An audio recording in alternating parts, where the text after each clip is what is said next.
Akala nyo ba na ang lugaw ay palaging magaan sa tiyan? Baka ito pa ang tahimik na nagpapahirap sa inyong bato. Tatlong klase ng lugaw ang dapat iwasan at tatlong lugaw na gamot na kayang magpagaling sa bato ng natural. Magandang araw po, mga lolo at lola. Pindutin niyo po ang subscribe at bell icon dahil bawat video dito ay alay sa inyong kalusugan at pagmamahal sa sarili.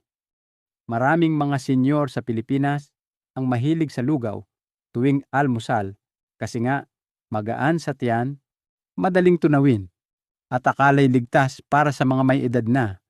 Pero sa mahigit 14 na taon ko bilang espesyalista sa bato, napakarami ko ng pasyenteng unti-unting nagkaroon ng sakit sa bato dahil sa maling paraan ng pagluluto ng lugaw. Hindi nila napapansin pero nagsisimula ito sa mga simpleng senyales. Namamaga ang paa, umiiksi ang ihi, laging pagod, at tumataas ang creatinine sa dugo. Akala nila normal lang yan sa pagtanda. Pero sa totoo lang, iyon ay tahimik na sigaw ng mga bato na pagod na at humihingi ng pahinga. Kapag ang lugaw ay niluluto o tinimplahan ng mali, nagiging mabigat ito sa bato. Ang sobrang alaat mula sa tuyo o bagoong ay nagdudulot ng pag-ipon ng tubig sa katawan at pagtaas ng presyon ng dugo. Kaya napipilitang magtrabaho ng sobra ang mga bato. Samantala, ang karne ng baka at iba pang pulang karne ay mataas sa purine na nagiging uric acid na kapag hindi na ilabas ng maayos ay sumisira sa mga selula ng bato. At huwag kalimutan, ang maaasim na gulay o atsara ay may nitrate at nitrite na nagiging nitrosamine, isang lason na unti-unting pumapatay sa maliliit na ugat ng ating bato. Maraming senior ang naniniwalang ang lugaw na may karne ng baka ay masustansya at pampalakas, lalo na kapag pagod o nanghihina ang katawan. Totoo naman, mayaman ito sa protina at iron. Pero para sa mga edad lampas umpupo o may problema na sa bato, ito ay parang dalawang talim ng kutsilyo. Ang karne ng baka ay mataas sa purine na nagiging uric acid kapag natunaw sa katawan. Kapag mahina na ang bato, hirap itong ilabas, kaya naiipon sa dugo at sumisira sa mga selula ng bato. Mas lumalala pa ito kapag niluluto ng maalat, may toyo, patis o broth cubes. Ang tamang paraan, hindi hihigit sa 30 gramong karne bawat kainan, 2 beses lang sa isang linggo, at palitan ang alat ng ilang patak ng olive oil, sariwang luya at dahon ng wansoy para masarap pero magaan sa bato. Maraming mga nakatatanda ang naniniwalang ang lugaw na may isda ay laging magaan at mabuti para sa bato. Ngunit ang tunay na problema ay hindi sa mismong isda kundi sa paraan ng pagtimpla. Kapag sinamahan ng maalat na bagoong, patis o sobrang asin, nagiging lason ito sa mga bato. Ang labis na asin ay nagdudulot ng pagtaas ng presyon ng dugo, pamamaga ng paa, at pagkapagod ng mga selula ng bato dahil sa sobrang trabaho. Kung gusto pa rin ninyong kumain ng lugaw na may isda, piliin ang 2 uri na ligtas. Dalag o karpa, parehong sariwa, hindi maalat, at madaling tunawin. Sa halip na mansa o patis, magdagdag na lang ng sariwang luya, dahon ng sibuyas, o kaunting langis ng linga pagkatapos maluto. Tandaan po, kahit isang kutsarita ng patis ay maaaring pahirapan ang bato sa loob ng 24 oras.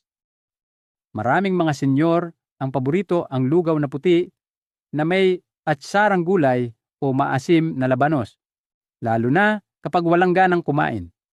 Ngunit ito ang pinakamapanganib sa 3 uri ng lugaw dahil sa taglay nitong nitrate at nitrite mula sa pagkaing binabad o binuro ng matagal. Kapag pumasok ito sa katawan, nagiging nitrosamine, isang lason na sumisira sa maliliit na ugat at membrane ng ating mga bato. Dahil dito, unti-unting humihina ang kakayahan ng bato na magsala ng dumi sa dugo. Kung gusto pa rin ninyo ang maasim na lasa, huwag gumamit ng atsara o duwamuoy. Sa halip, subukan ang sabaw ng gulay na may natural na asim, gaya ng kamatis, patola, upo o celery. Ang ganitong klasing asim ay ligtas, masustansya, at nakatutulong pang maglinis ng dugo at magpahinga sa bato. Hindi lahat ng lugaw ay masama sa bato. Kapag tama ang pagpili at maingat sa pagluluto, ang simpleng lugaw ay maaaring maging gamot na nagpapahinga at nagpapalakas sa ating mga bato. Ang lugaw na may kalabasa at buto ng lotus ay isa sa pinakamagandang pagkain para sa mga may edad na gustong magpahinga at magpalakas ng bato. Ang kalabasa ay mayaman sa beta-carotene, isang malakas na antioxidant na nagpoprotekta sa mga selula ng bato laban sa pamamaga at lason sa dugo. Samantala, ang buto ng lotus ay kilala sa kakayahang magpatahimik ng isip, magpabuti ng tulog, at mapabuti ang daloy ng dugo sa bato. Kaya nakatutulong itong makabawi ang katawan habang natutulog. Para sa masustansyang paraan ng pagluluto, gumamit ng 80 mg kalabasa at 30 mg lotus. Pakuluan sa 250 ml tubig hanggang lumambot. Patayin ang apoy bago idagdag ang 1 kutsarita ng olive oil. Huwag maglagay ng asin o asukal. Ang ganitong lugaw ay magaan, masustansya, at tunay na gamot para sa bato. Lugaw na oats at munggo. Natural na panglinis at pampalakas ng bato. Mga mahal kong lolo at lola, sa dami ng masustansyang lugaw, ang lugaw na gawa sa oats at munggo ang isa sa pinakamainam para makapagpahinga at makapag-repair ang ating mga bato.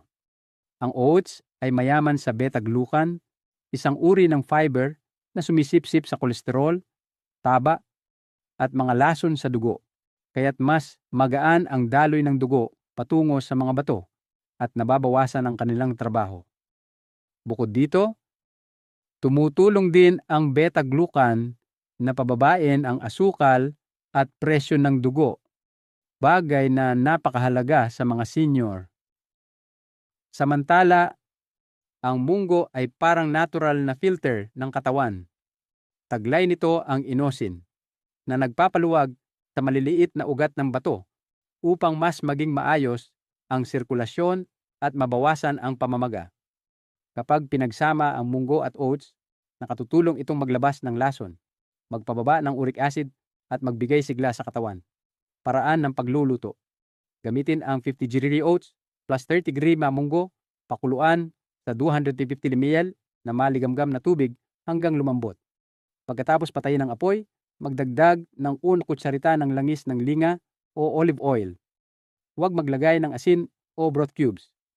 Kainin ito sa pagitan ng 7-9 timuguwa ng umaga, isang maliit na mangkok, 200-250 ml bawat kain. Kapag ginawa ng regular, mapapansin ninyong mas malinaw ang ihi, mas magaan ang katawan, at mas kalmado ang isip araw-araw. Cons. Lugaw na may matamis na gulay. Simpleng pagkain na tumutulong huminga ang mga bato araw-araw, mga mahal kong lolo at lola. Sa lahat ng lugaw na nakatutulong sa bato, ang lugaw na may matatamis na gulay ang isa sa pinakamabisa sa pagpapalinis ng dugo at pagpapahinga ng mga bato. Ang mga gulay tulad ng karot, upo at kabute ay mayaman sa soluble fiber na kayang humatak sa mga lason tulad ng ure at uric acid palabas ng katawan sa pamamagitan ng bituka. Dahil dito, bumababa ang trabaho ng bato sa pagsala ng dugo, kaya't mas magaan ang pakiramdam at mas maaliwalas ang katawan. Upang makuha ang lahat ng benepisyo, gumamit ng sariwa at lutong gulay. Lutuin ng malabnaw, hindi masyadong malapot, at hayaang lumambot sa sarili nitong katas.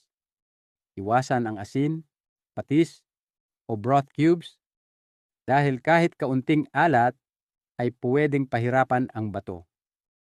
Kung gusto ninyong mas masarap, magdagdag lamang ng kaunting luya o ilang patak ng olive oil.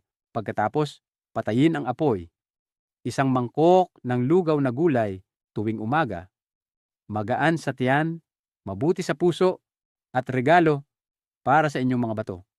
Ang pinakamainam na oras para kumain ng lugaw ay mula 7:00 hanggang 9:00 ng umaga. Dahil sa panahong ito, pinakamalakas magtrabaho ang ating mga bato sa pagsala ng dugo. Kapag kumain sa tamang oras, mas madali nitong naa-absorb ang sustansya at hindi napapagod ang katawan. Iwasan ang pagkain ng lugaw pagkatapos ng 9 po ng gabi. Dahil sa oras na ito, dapat nagpapahinga na ang mga bato. Ang pagkain ng gabi ay parang pinipilit silang mag-overtime.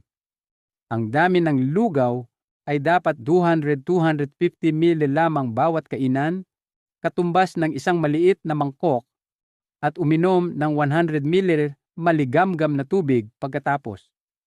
Sa maghapon, huwag hintaying mauhaw bago uminom. Uminom ng tubig paunti-unti, hati sa maraming beses, upang tuloy-tuloy ang pahinga at paglilinis ng bato. May ilang grupo ng mga senyor na kailangang maging maingat sa pagkain ng kahit mabubuting lugaw.